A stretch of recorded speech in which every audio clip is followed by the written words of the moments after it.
Alrighty, everyone, a good morning to you as we settle on in here. Thank you so much for joining us. It's time for your first alert forecast update. I'm WIS meteorologist Tony Chivaroli. We're going to be getting into things here, first alerting you forward, and we're going to be continuing to really try to bring you into what is not just the local situation, but I really want to focus on what's also going on down in the tropics because this has been such an impressive storm. Beryl has been crazy.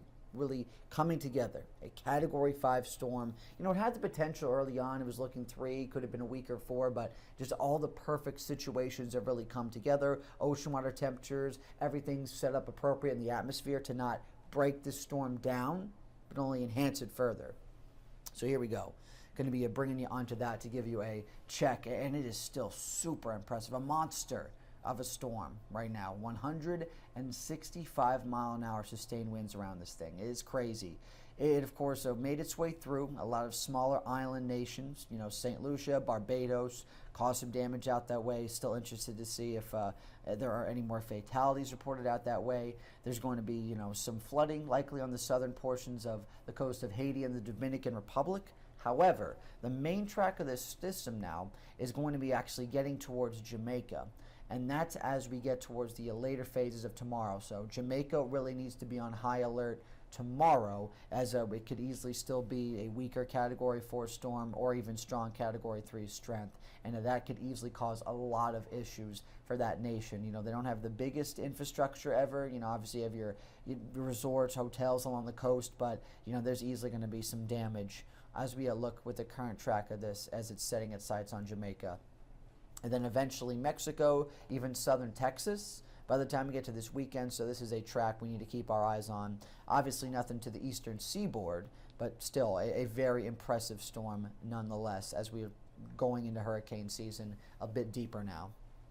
Going into the heat index, this is going to be something as we get late this week. This is our next big weather headline locally, because for today, if you haven't already experienced it, or maybe you are happen to watch this live stream, you know, whatever device you're catching this forecast on, it has been a gorgeous, gorgeous day already. It is a fantastic Tuesday.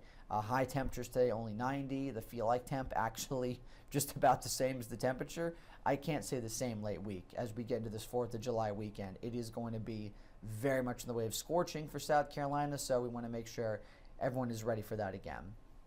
As we take you outside today, boom, the blue skies are beautiful, looking lovely near just a bit outside of Elgin, our transmitter camera on the border of Kershaw and Richland counties. Looking really good up that way as we take this check, looking in the distance. This is looking in the distance of Columbia.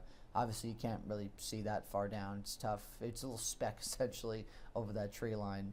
But we will be getting all these temperatures now in the low 70s, looking really good.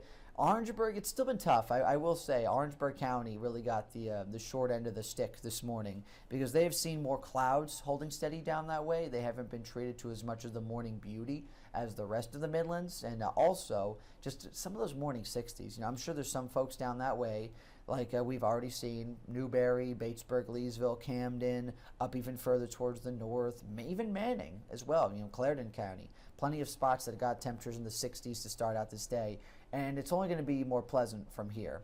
Into the morning, a lot of temperatures remain in the 70s. We're still going to hit a high near 90 today, still, you know, hot in its own regard, but it's not going to be the really cooking temperatures that South Carolina has been getting used to. So even though Futurecast is still trying to keep of even a few showers in Orangeburg County, this dry air should be really filtering it out, should be, you know, beating it down, moving it away. And that's going to be something as we get to that high near 90 today that should hold steady. Then Wednesday, we do it again. High pressure, making its move down into the state, holding steady for us here. I can't say the same for areas like Charleston, the coast, but most of the Midlands remaining just 100% just about dry tomorrow. Get a high of 93, 94, so another beauty of a day, not too sweltering. But then 4th of July, if you could see here, those wind arrows are going to be indicating where we're seeing more of that wind from, and it'll be the south and west. And that is why we start to see a bit more of a change, because it's going to get hotter, muggier again into the middle of that afternoon on the 4th of July. That heat index will get back above 100. So for a day where so many people are outside, you know, just falling on these, you know, holidays in the summer, you know, where it's going to be a busy time for a lot of people. We've really just had a brunt of a lot of hot temperatures, and we'll see that again for the fourth day of what would be a work week, but obviously a lot of folks will be off on this Thursday trying to enjoy some festivities. And fireworks, 9 o'clock here, still looking to stay dry, which is going to be nice as we make that push on forward. For those who, of course, really like to focus on more of the extraterrestrial life out in space, UFOs, it is World UFO Day. Always interesting to consider what is out there. Going into our high here, though, back to Earth, into South Carolina. We got around 91 today. Very seasonable day, if not just a little bit below, with highs today, which will be nice. 94, just a touch above average tomorrow, and then we get a bit more with that. And the heat index once more in the triple digits. 4th of July is coming right on Thursday, so please be ready to keep yourselves cool again as those temperatures rise, and we work to see a bit more of that heat for Friday, Saturday, and Sunday. Quick reminder there again, those feel-like temperatures for those afternoons will be near 110. Got to be ready for that as we round out the later phases of this week. But thank you again so much for all your first alert forecast details. You can always continue to tune in here if you need to be on the go. You can check our website, wistv.com, and also if you need to grab some more news information, put that in your brain, whatever you need to get you ready for the day, want to be aware and just informed.